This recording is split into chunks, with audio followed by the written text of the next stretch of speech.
I was keeping up with some old videos and also looking in Twitter discussions, and I was amazed that a lot of people don't seem to rate Gabriel for Arsenal. Now, there's a lot of Arsenal fans that defend Gabriel a lot and talk about how good he is, and I can understand that outside support is not really understanding, but it's because there's not enough coverage on what Gabriel does for the club, I feel like. As an Arsenal fan myself, I have not seen enough content on Gabriel and just about how good he actually is for the team. So I thought I'll do the duty of telling you how good he is. Now, Gabriel joined the club when we were simply not very good, and he came in for 27 mil from Lille as a left-sided centre-back. And overall, his first few years for Arsenal were pretty decent. He was a good player despite the club not being brilliant, but he definitely did have a rash part of him where he did make some mistakes and get a few stupid cards. But in a time of Mustafi, David Luiz and Socrates, I guess this was just a pretty normal thing. But Gabriel was also definitely a bright spark in our team, and I think he was definitely one of our better players for the past 2 years when he joined. But last year, we definitely saw the improvement under him when he had a brilliant partner next to him, obviously William Saliba coming in. Now, these two have strung up the perfect partnership because it has a blend of everything you would want. Saliba is the quick defender that will wait for players to go in behind and usually catch up and do the end slide tackles and being the calmer person on the ball, while Gabriel is the defender that steps out and tries to make the interceptions and also will man-mark players trying to get them out of the game if they're a physical threat like we saw with Erling Haaland. Although they are both good in the air, Gabriel is your main aerial threat, while Saliba is more your brains in defence trying to pick a good time to when to make his tackles. And this partnership has got a lot of credit, and I think Saliba has got a lot of credit with a lot of people calling him the best centre-back in the league, and I do think he's definitely up there. But Gabriel definitely doesn't get enough credit. Arsenal came second last season, went ahead for most of the season, and this year they've now established themselves as definitely a top 3 team in the country. Yet there's no credit for Gabriel compared to other players like Man City or Liverpool who have had worse defences this year.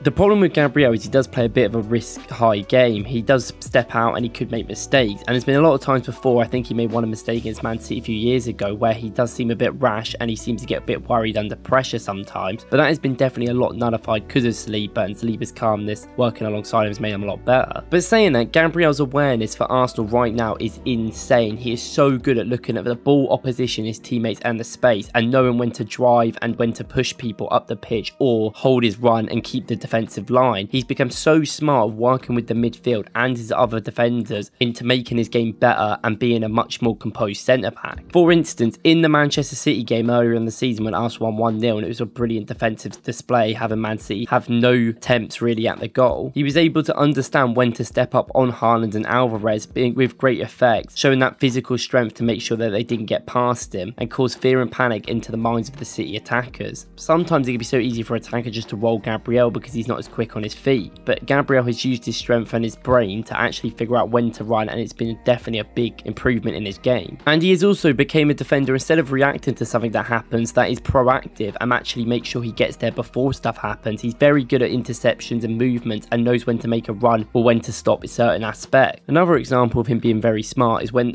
Arsenal played Manchester United and it was 1-1 with a few minutes to go and Garnacho scored. He knew he wasn't going to be able to get to Garnacho in time with his positioning as it was on his side, so instead he actually does that sick step back which makes Garnacho be offside, making the goal disallowed. After the game, Gary Neville was criticising him for this. Absolutely no sense. It was brilliant play and it actually stopped the goal, and Arsenal went on to win for a different aspect of defending from Gabriel. And one of the strengths of Gabriel is always how good he is in the air, and he's become very good against teams that want to play that long ball against Arsenal, being good at reading the play and being able to head a lot of duels away. He's very physical and never makes it easy for the other team to win, even if it's a big striker. And this just works together with his brilliant, phenomenal reading of the game. He is so good at making sure the ball doesn't go past him now that he is so proactive in making that run to make sure the defenders didn't get him behind. Against Manchester City, he did this all the time with Haaland, always getting in front of him and making sure he drew a foul or cleared it. And all season, when teams against us want to pull that fullbacks up, he's very good at anticipating the ball and anticipating to make a run. He of course has a very high athleticism as well, being able to acrobatically clear and make good clearances all the time with his ability to recognise what's happening before it happens. Playing next to Saliba obviously helps him because it means that he can actually push out and not need to worry about the defensive line that much, because Saliba is usually quick enough and has the athleticism to get back and make a smart challenge. And as he is one of the most senior members in our back line, you can definitely tell he is a very vocal leader from the other defenders and with Saliba. He's very good at directing Gabriel Jesus or Gabriel Martinelli to usually help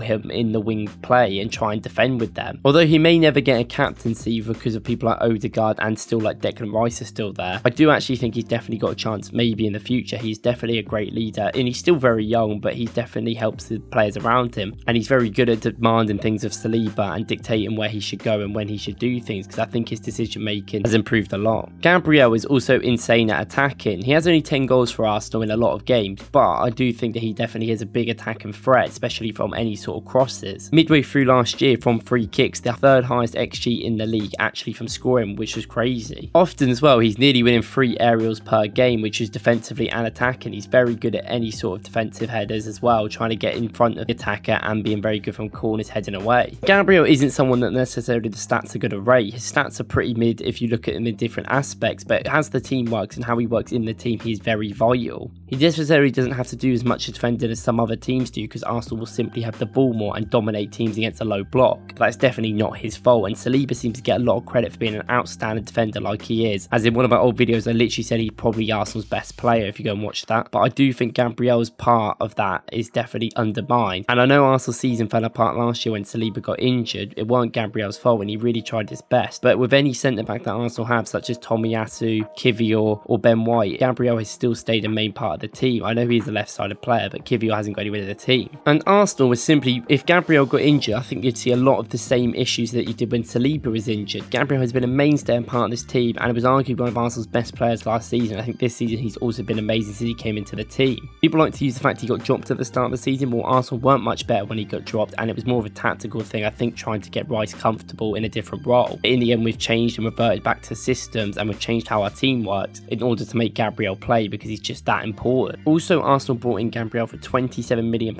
as a young left-footed centre-back, and it doesn't get anywhere near as much credit as some teams who spent a lot more on centre-backs. Is not really fair. Gabriel turns 26 in a few days' time, and he's still so young, yet he's become a leader for Arsenal, and he's become one of the biggest players for the club. And if a big Saudi offer came in like it would look like it was going to, Arsenal would definitely request a beyond 80 million for his signature. And despite being disgracefully snubbed for the Brazil World Cup side instead of Bremer, who's crap for Juventus, he's now being played for Brazil consistently as he came in, and he looks like a real star for them too. Now, he isn't your most talented centre-back in the world, but he knows what he's good at, and Arteta has made him very much able to do what he's good at, such as aerial duels, and he is still a decent passer for Arsenal, helping them retain possession with around 64 passes per game. I don't think he's the most underrated player in the league or anything like that, but I do think that he should be considered in the top 5, top 6 centre-backs in the country. And I think the fact that there's a lot of pushback on that shows is how he's so underrated, and people just really don't notice what he does for Arsenal. I think Arsenal fans know how good he is and understand how good he is, and that's why everyone talks about him all the time, but I feel like fans outside of Arsenal don't realise he is actually a star, and it's not just all about Saliba. He's definitely prone to some mistakes, but everyone makes mistakes, and he's getting to a point where they're starting to be nullified a lot